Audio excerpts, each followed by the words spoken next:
All the peoples of the earth shall see the Son of Man coming on the clouds of heaven with power and great glory. There's no denying that the idea of the end of the world, the second coming of Jesus, is troublesome. Some Christians believe that it's going to happen very soon. They base this mostly on their own interpretation of the book of Revelation. We have all enjoyed cartoons about the man carrying his placard through the street saying, "The end of the world is near." In spite of all the publicity about global warming and climate change, we still don't take people who talk about the end of the world too seriously. In church, we very sincerely profess our faith in the teachings about the virgin birth and the resurrection and the ascension, but in our ordinary everyday social lives, we tend to let those beliefs somehow fade into the background. We don't talk much about them because those beliefs belong to the other world, or to the distant past. But the second coming of Christ, the end of the world as we know it, breaks this pattern. It does not belong to the spiritual world, but to this real secular world that we live in today. It is not something that happened in the past. It is going to happen in the future.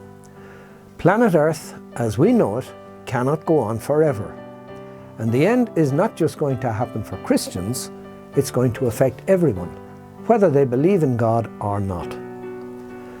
When Jesus was preaching about the end of the world, he was pestered by people asking him, "When, Lord, when?" Actually, the when of the second coming is the least important part of it. It's like when I drop a cookie on the floor and my little dog doesn't notice. So I call the dog and I point to the biscuit. And the little dog comes and sniffs at my finger.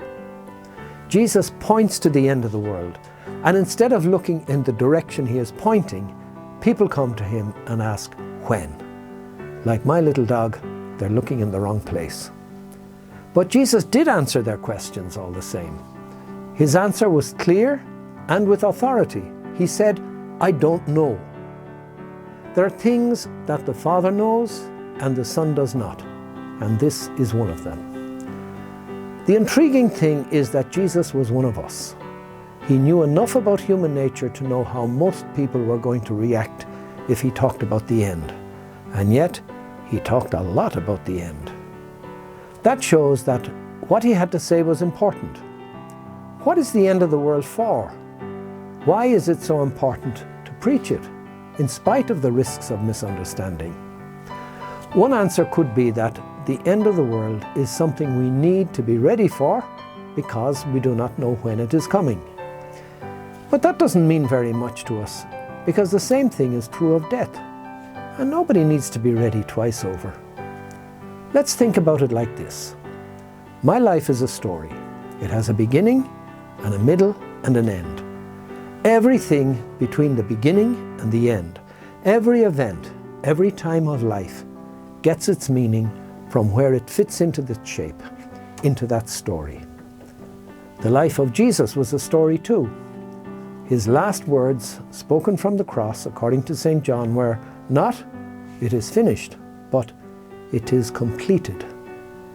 I find it helpful to think of the life of the world in the same way.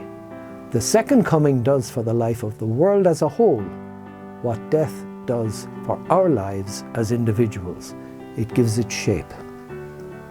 Thanks to the second coming, the life of mankind as a whole has not only a beginning and a middle, but also a conclusion, an end.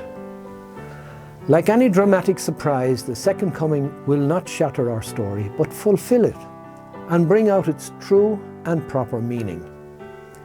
Giving serious thought to the fact that this world will end enlightens and liberates, because by giving time a shape, it gives it a meaning. It can bring health and proportion to the minds of people who are still alive, and liberation with it. And it might liberate you as well. We believe that when Christ comes again, he will come to judge the living and the dead. And that will be the topic of my next talk.